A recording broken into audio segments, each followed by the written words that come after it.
안식일이 지난 첫날 곧 일요일 새벽에 향품을 준비한 여인들이 예수님의 시신이 안치된 무덤을 찾았습니다. 이 여인들의 이름은 막달라 마리아, 요한나, 야고보의 어머니 마리아, 그리고 다른 여자들이었습니다. 그들의 손에는 예수님의 시신에 사용할 향료가 들려 있었습니다. 이스라엘 사람들은 우리와 이 매장 장례 방식이 다르기 때문에 우리는 매장을 하지만 이 당시 이스라엘에서는 먼저 구레에 시신을 안치하였던 것이죠.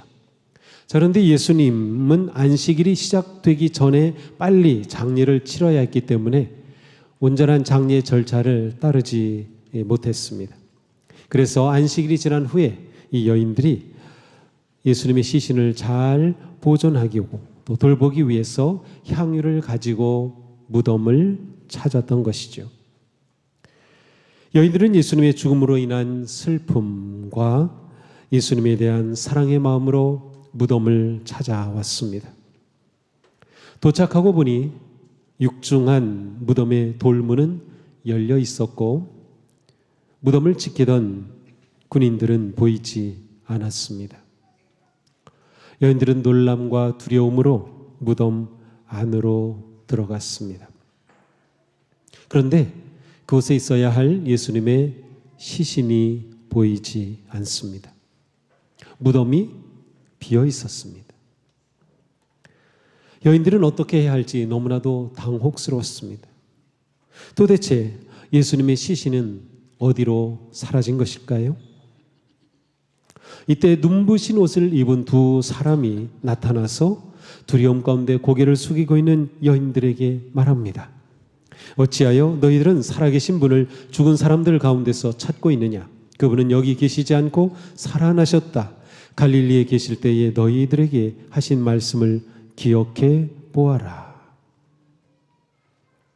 충격적이었습니다. 예수님이 살아계시다는 겁니다. 살아계신 그분을 왜 죽은 자의 무덤에서 찾느냐는 것이죠.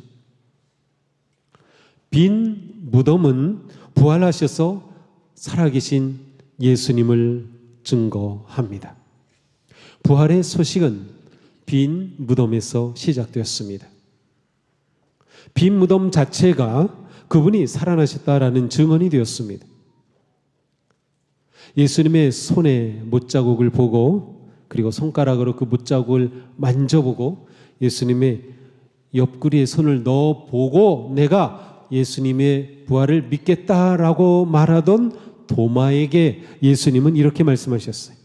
나를 보지 않고도 믿는 사람은 복이 있다. 주님이 보이지 않는 자리에서 부활의 주님을 믿는 사람은 복이 있습니다. 참 믿음은 인간의 감각과 이성의 판단에 의존하지 않고 부활하신 주님을 그대로 믿는 것입니다. 믿음을 통해 빈 무덤은 절망이 아니라 부활의 증거가 되는 것이죠. 무덤 같은 절망의 자리, 무덤 같은 아픔과 실패와 상처와 고통의 자리가 부활하시고 살아계신 주님의 역사와 변화와 승리의 빈 무덤이 되는 우리 인생이 되기를 축복합니다. 우리 주님 부활하셨습니다. 부활하신 주님은 지금도 살아계십니다. 지금도 역사하고 계십니다. 부활하신 주님을 믿고 영접할 때 우리 인생의 무덤이 주님의 임재로 가득한 거룩한 성전으로 바뀔 것입니다. 어찌하여 살아계신 분을 죽은 사람들 가운데서 찾느냐라고 물었던 천사들은 계속해서 말합니다. 갈릴리에 계실 때에 너희들에게 하신 말씀을 기억해 보아라. 기억해 봐라. 그 말씀이 뭐예요? 인자는 반드시 죄인의 손에 넘어가서 십자가에 처형되고 사흘째 되는 날에 살아나야 한다고 하셨다. 자, 이 말씀을 들은 여인들은 예수님께서 그들에게 들려주셨던 그 말씀을 회고하였습니다. 기억하라라는 이 말씀은 단순히 기억하는 것 이상입니다. 기억함을 통해서 현재의 삶과 상황을 재해석하며 현재의 삶의 구체적인 결단과 행동으로 나아가는 것, 이것이 기억하는 것입니다. 다시 말씀드립니다. 성경에서 특별히 오늘 본문에서 기억한다라고 하는 이 단어의 뜻은 주님의 말씀을 기억함을 통해서 현재의 삶을, 상황을 해석하고 현재의 삶에서 구체적인 결단과 행동으로 나아가는 것. 구약 성경에도 보면 너는 애굽 땅 종되었던 것을 기억하라. 너희 하나님 여호와께서 행하신 일을 기억하라. 라는 말씀이 계속해서 나옵니다. 기억은 하나님의 사랑과 은혜의 역사를 현재의 삶에 적용하며 결단하는 언약적인 행동인 거예요. 여기서 기억하라 이 말씀은 사실 그대로 그냥 직역을 한다면 기억하게 되거라 그런 뜻이에요. 기억하게 되어라. 좀 표현이 이상하죠? 기억하게 되어라. 여기서 기억의 주체는 내가 아닙니다. 기억은 외부에서 어떤 능력, 곧 성령님의 역사의 결과예요. 예수님은 말씀하셨습니다. 성령께서 너에게 모든 것을 가르쳐 주실 것이며 또 내가 너에게 말한 모든 것, 너에게 말한 모든 것, 곧 말씀을 생각나게 기억하게 하실 것이다. 기억은 성령의 역사 속에서 이루어지는 영적 깨달음입니다. 신앙은 지식의 저장이 아니라 하나님의 말씀을 성령 안에서 삶 속에 새롭게 해석하고 적용하는 기억이 신앙이에요. 천사들은 여인들에게 예수님이 예고하신 순환과 십자가의 죽음과 부활의 말씀을 그대로 다시 전해주죠. 그러면서 기억하라 라고 한 것입니다.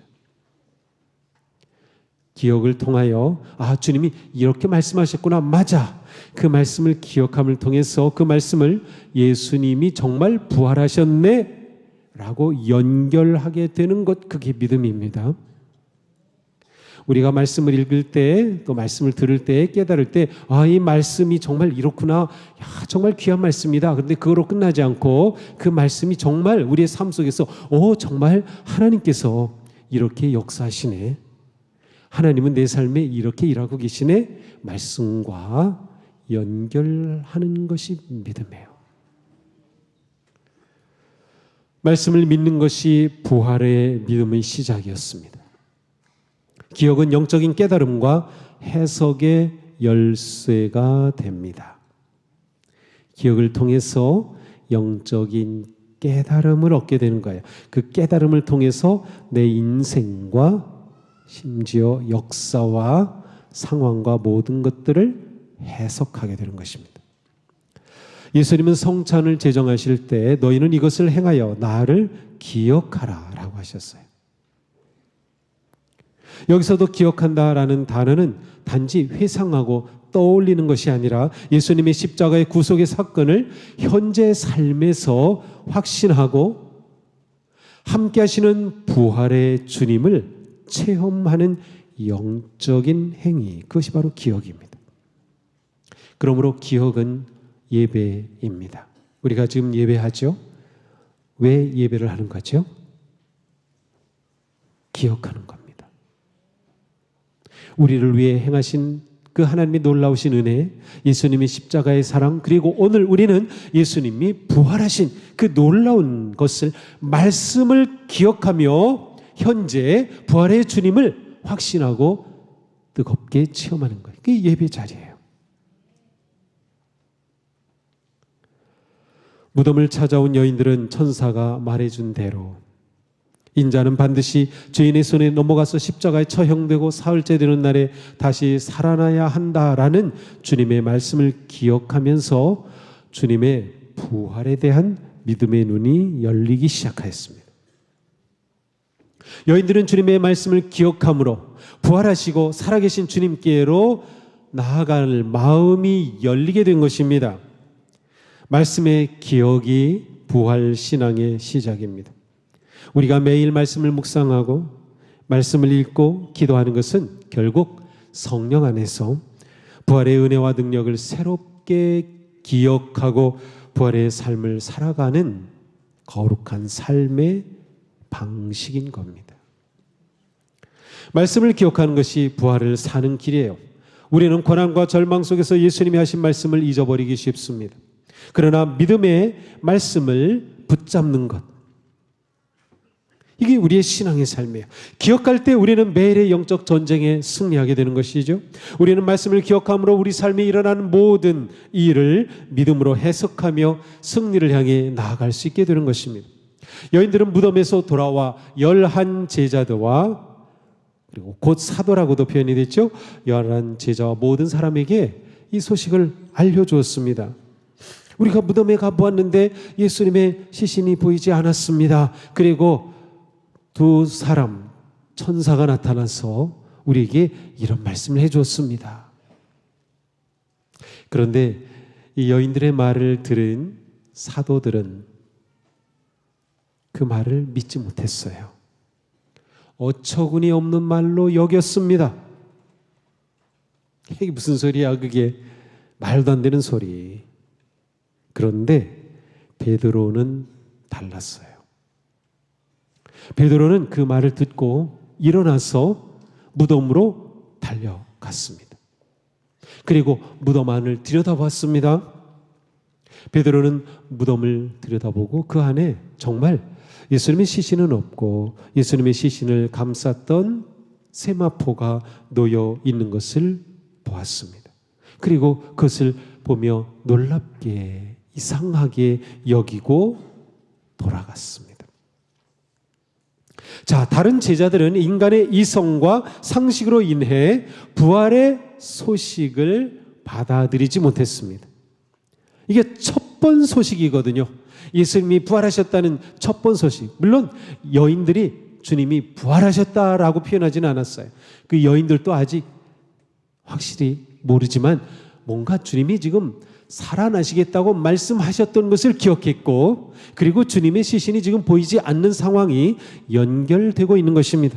그러면서 조금씩 그 마음이 열리고 있는 상황 가운데 그들에게 전해 주었던 것이에요. 그러나 그들은 이 말을 믿지 못했던 것이죠. 그러나 베드로는 그 말을 듣고 정말이야? 정말? 그리고 무덤으로 달려가 확인한 것입니다. 베드로는 의심하면서도 여인들의 말을 가슴에 담았습니다.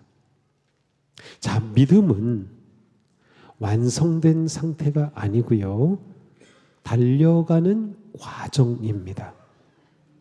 베드로에게는 아직 부활에 대한 믿음 없었어요. 하지만 믿고자 하는 마음은 있었습니다. 이것이 베드로가 다른 제자들과의 다른 점입니다. 부활의 믿음은 의심 없는 상태에서 시작되는 것이 아니라 달려가서 확인하려는 발걸음에서 시작되었습니다. 그러니까 오늘 우리가 부활절 예배를 드리고 우리는 예수님의 부활을 진심으로 믿고 기뻐하고 감사하지만 부활에 대해 의심이 들거나 정말 그게 정말이야? 라고 하는 마음이 들 수도 있어요. 그렇다면 바로 그 마음에서부터 부활의 믿음으로 나아갈 수가 있어요. 믿음이 없는 상태로부터 나아갈 수 있는 거죠. 중요한 것은 발걸음을 떼는 것입니다. 베드로가 무덤을 향하여 발걸음을 떼었듯이 어쩌면 오늘 처음으로 교회를 향하여 발걸음을 뗀 분들도 있을 것입니다. 그 한 걸음이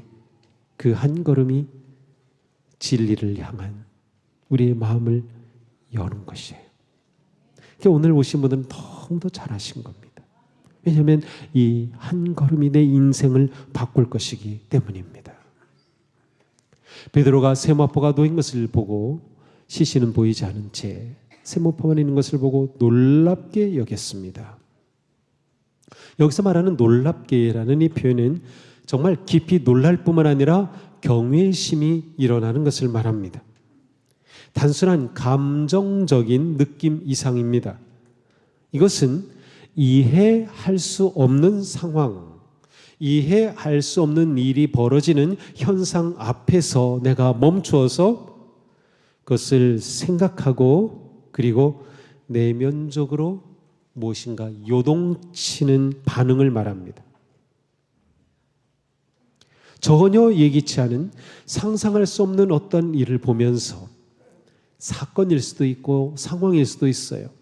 그것을 보면서 이게 뭐지?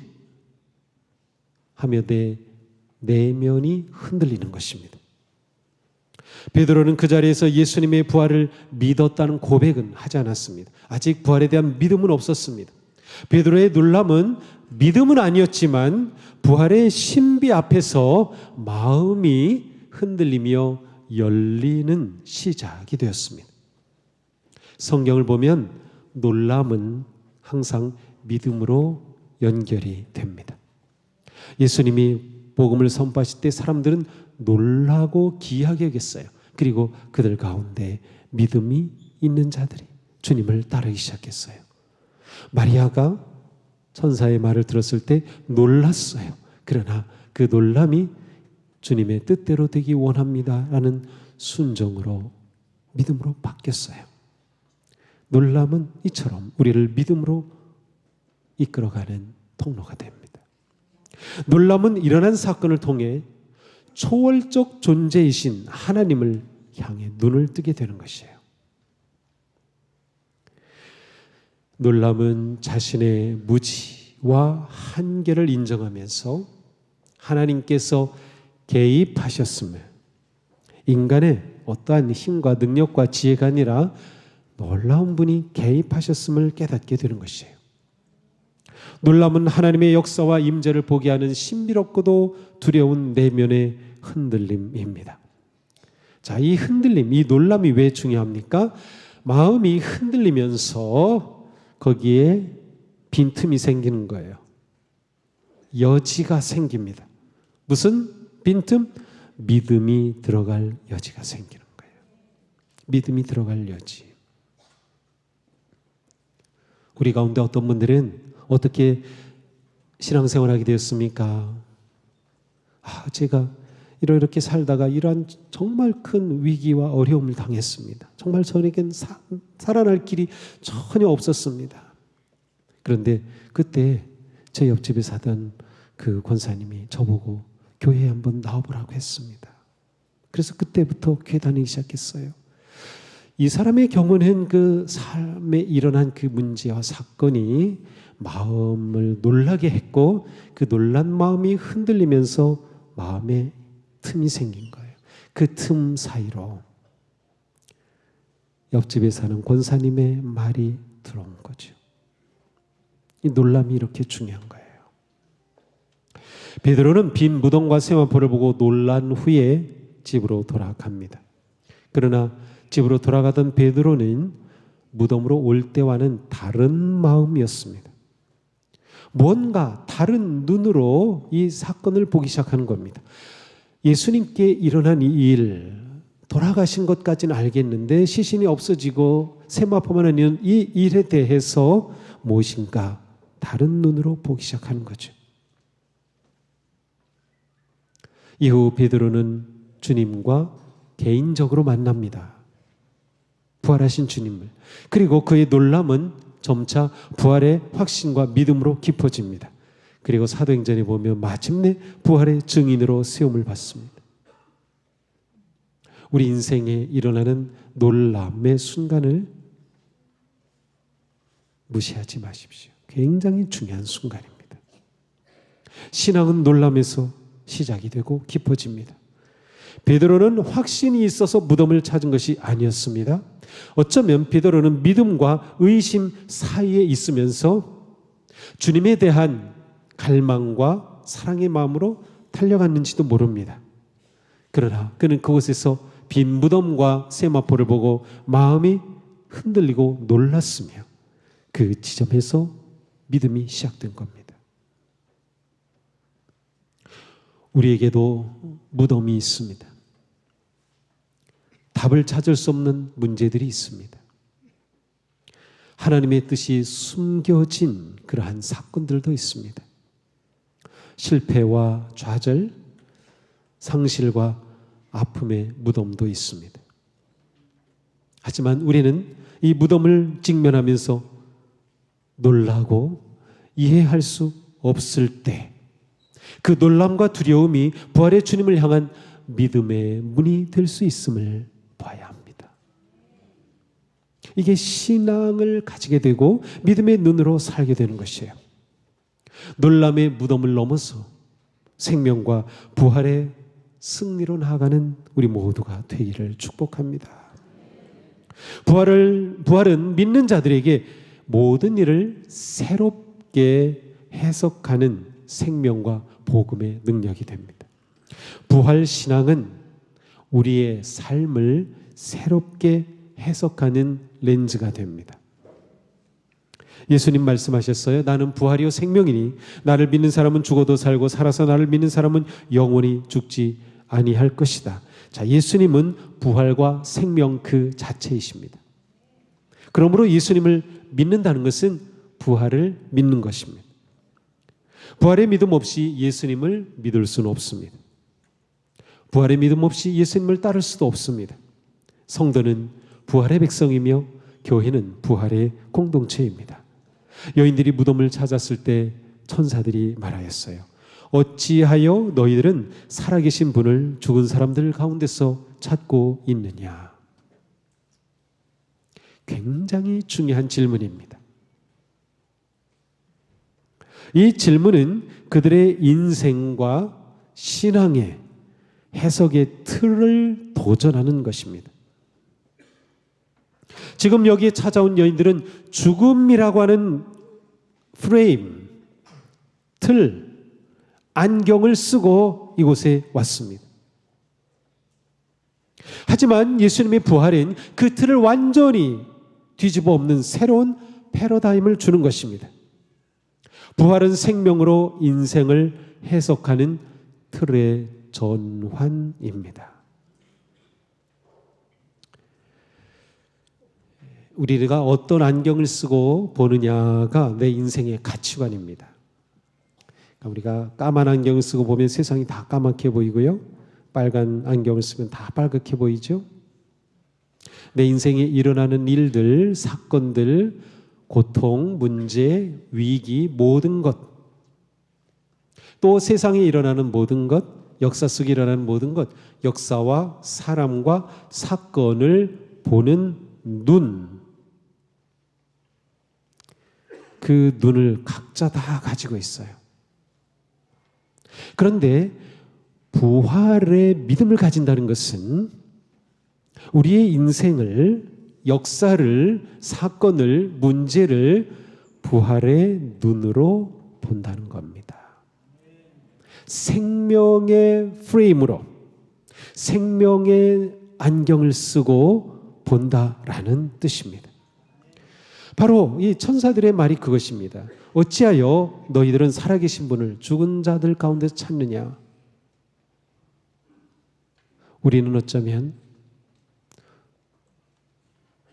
무덤 가운데서 주님을 찾고 있는지 모릅니다. 내 인생의 가치, 내 인생의 판단과 분별의 눈이 바뀌는 것이죠. 이것이 부활의 믿음이에요. 천사들이 여인들에게 인자는 사흘째 되는 날에 살아나야 한다라는 예수님의 말씀을 기억하게 한 것은 부활의 생명이라는 새로운 틀을 말씀하기 위한 것이었어요. 예수님은 부활하심으로 우리가 죽음의 프레임을 버리고 생명의 프레임을 가지고 승리하는 삶을 살도록 우리 인생의 길을 열어주신 겁니다. 그러니까 우리는 앞으로 계속해서 내가 예수님의 부활을 믿는다면 그 부활의 믿음을 가지고 내 인생을 보는 것입니다. 그 부활의 눈을 가지고 문제를 해결하는 것입니다. 부활의 눈을 가지고 내 앞에 놓인 문제들을 풀어가는 것이에요. 그냥 쉽게 말하면, 세상적으로 표현하면 그것이죠. 우리가 긍정의 눈을 가지고 살자.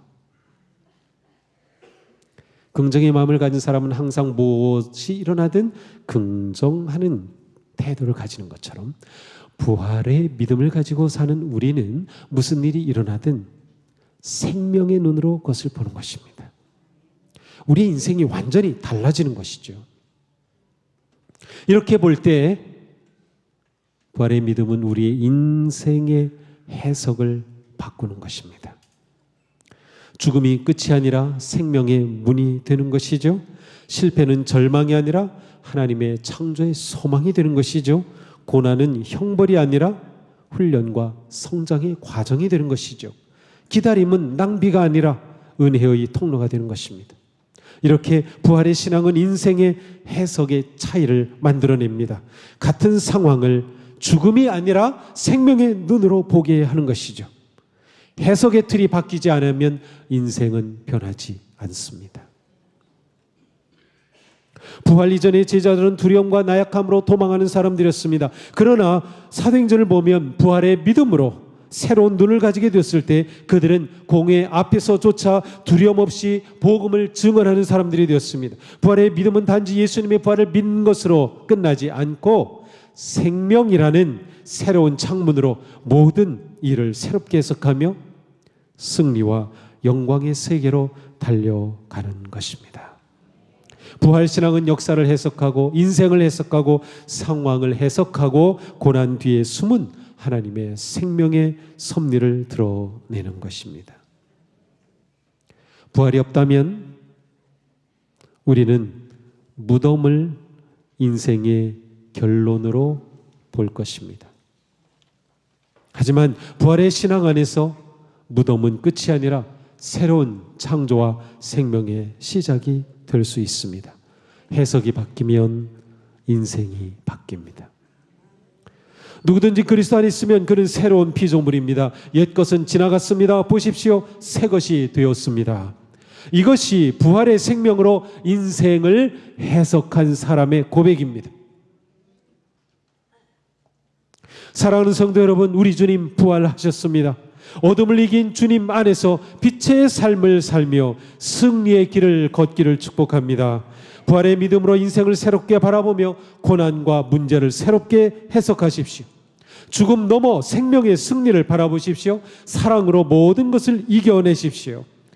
부활의 소식을 널리 선포하고 전하십시오.